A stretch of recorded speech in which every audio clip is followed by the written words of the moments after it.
Now I'd like to introduce Rachel Kuhn to tell her story of how love overwhelmed the fear of death and the trauma of living a difficult life. My mother, Lupin, was diagnosed with multiple sclerosis before I was born, and my early memory is filled with the stages of her decline, her cane, her walker, her wheelchair. By the time Lupin died 2 years ago, she'd been quadriplegic for almost 2 decades. It was terrifying to me to be a very young child and to watch my mother struggle with this relentless disease, like a war was going on inside her skin. She was unhappy and betrayed by her body, and I felt frightened and stuck and guilty for feeling this way about my mother.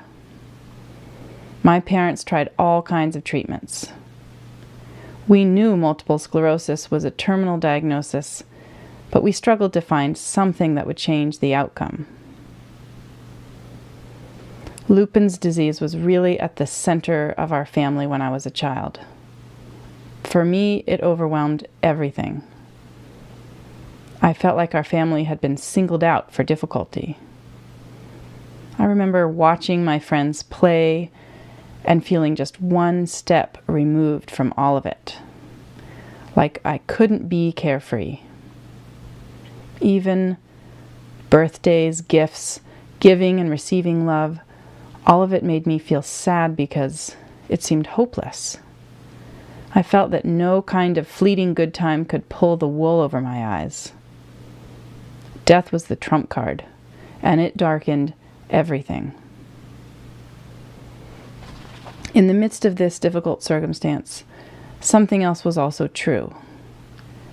My parents and I were devotees of Adida Samraj, and we lived and served in his spiritual community. I was meditating and doing yoga from the time I could walk, and we studied Adida's teaching every day. In his teaching, Adida says such things as, "You cannot become happy, you can only be happy." And he says, "Fear is when love stops short of infinity." I heard these words as a child, but I didn't understand how this wisdom could really be. Adida also says that you become what you meditate on. And understanding this really made all the difference. My family was confronted with the problem of death, and we were always grappling with it. We presumed that we had to relieve the difficulty or move through the difficulty somehow first in order to be happy. But this is impossible.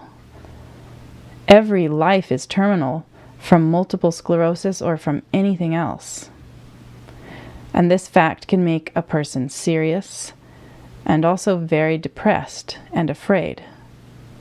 But it is not the ultimate truth. For us, through our spiritual relationship with Adida, we intuited something greater.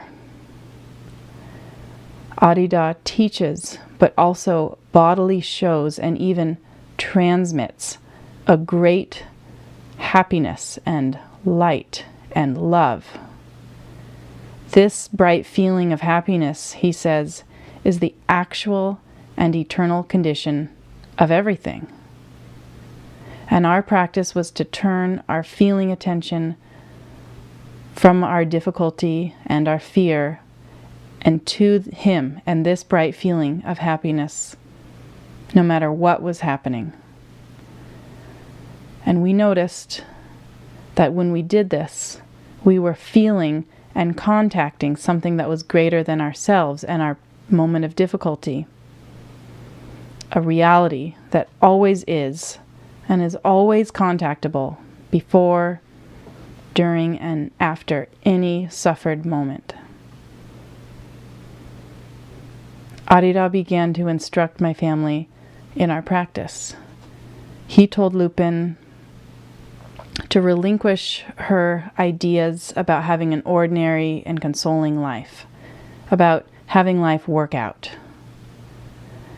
He told her that the circumstance of her illness was a way in which she could become very serious about her spiritual practice. And he gave all of us his blessing very directly. One night when I was 15, Arida put his hands on my shoulders and to my great astonishment began to speak to my darkest secret, a fear that I had never disclosed to anyone, which is that I, too, would get multiple sclerosis. I was so afraid of MS, I was so convicted of it, that I felt it was just bodily inevitable. He put his hands on my shoulders and he told me this fear is unfounded and that I would not get this disease. And as he spoke, an incredibly strong force of light descended from his hands into my body. And this light did what his words said. I could feel a visceral cramp, like a coil of darkness and fear spiraling down and down, deeper and deeper into my body. And I could feel and even see, although I was looking directly at his face, I could see this light blasting down through this knot of fear into my very cells. And that light incinerated my fear on the spot. Arida took his hands away, and I bowed my head at his feet, and that fear was gone. From my heart and body, it has remained gone ever since. Not always so dramatically, but always constantly, Arida continued to instruct and bless my family. And the more we participated with him and turned our feeling attention to him and to this bright happiness that we felt in his company, the more relieved our hearts became. Physically, the circumstance was unconsoled. We were in a crucible. Lupin was stuck inside her degenerating body all day, every day. For the last more than 15 years of her life, all she could move was her head, and barely that. And I was right beside her because I loved her, and I was totally committed to keeping her out of a nursing home. So I was her arms and legs, or I would arrange and fundraise for somebody else to come and take care of her. So many times she would call me and say, I need help, or my caregiver didn't show up. And I would have to say, I'll see you in 5 minutes, no matter what else I had planned. We didn't have the option of escape. Our only options were to let a difficult circumstance darken our mood or to shine in the midst of it. And we had our practice of turning our feeling attention away from the discomfort or the fear or the frustration or the blame and to Arida and his bright shine of happiness. And this practice always magnified a very real freedom because despite Lupin's physical circumstance and despite the frustration of our lives, we found that we could be happy. We just let go and participated in every next moment, whatever came up, whatever was required of us. And we found that when we volunteered for this sacrifice, grace became immediately obvious. Everything became laughably simple. What had seemed in one moment like difficulty or lack became in the next moment only a reason for gratitude and love. Lupin's caregivers and all of our friends and family were overwhelming in their gestures of love and support. Sometimes, looking through the checkbook, I had no idea how we were going to make it through the next few weeks or month, but it always worked out. We were taken care of. We had to really be humble and ask for help. We had to constantly forgive ourselves and each other for our limitation and the circumstance itself for frustrating us. And when we did, we could be humorous, good company for each other and for all of our friends. The circumstance just became lighter and lighter and lighter, even as Lupin's body suffered and weakened. In the months leading up to Lupin's death, I spoke to her about the symptoms I noticed in her body. She was less and less interested in food. She didn't so much notice where everything was in the house or care about everything that was going on around her. Her force of will, which had always been so strong, began to relax. And because I really wanted her death and her whole life to be conscious and full, I spoke to her about what I saw, and I asked her if there was anything she felt that she needed to do or to say to anyone, any business that wasn't handled in her life. She thought about it for a moment, and then she just cracked a joke. Her life had become simple and complete. Her business here was just done. There was not anything left unsaid. Lupin died of pneumonia 2 years ago tomorrow, on February 12th.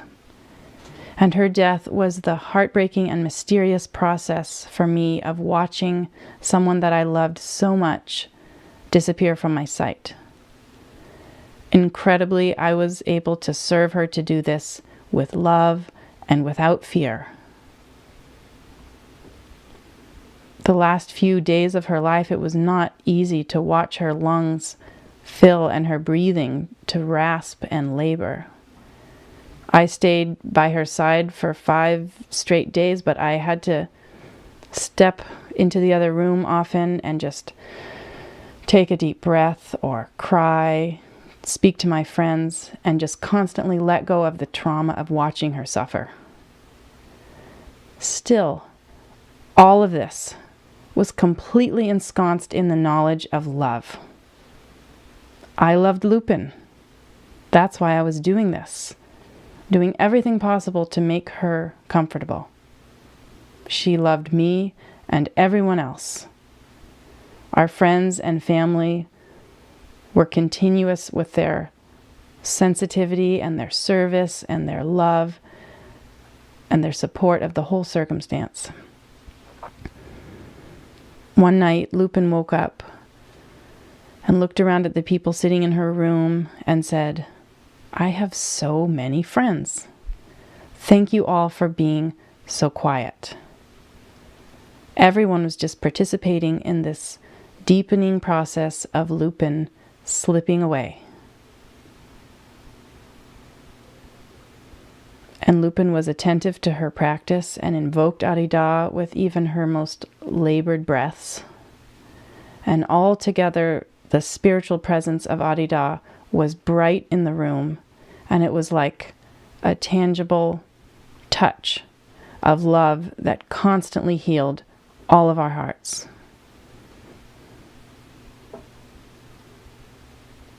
This process with Lupin has proved to my heart that there is a thread that passes through life and death, and that is love.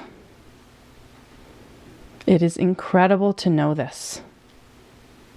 It's a total gift because it actually relieves my heart. I missed Lupin so much after she died. I was so close with her, it was almost like she was part of my body.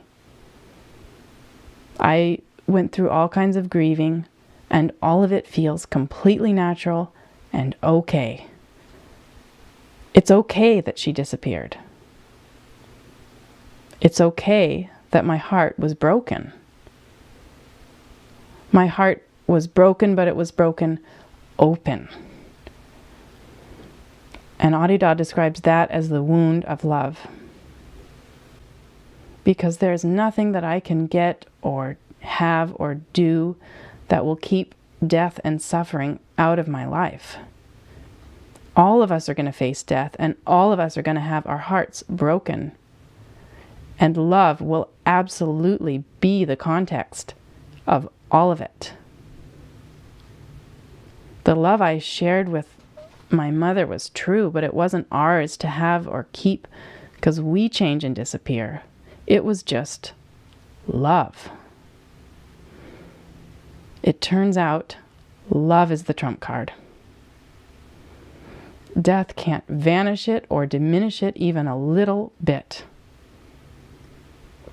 All of us are only participating in an unbroken and universal process of love.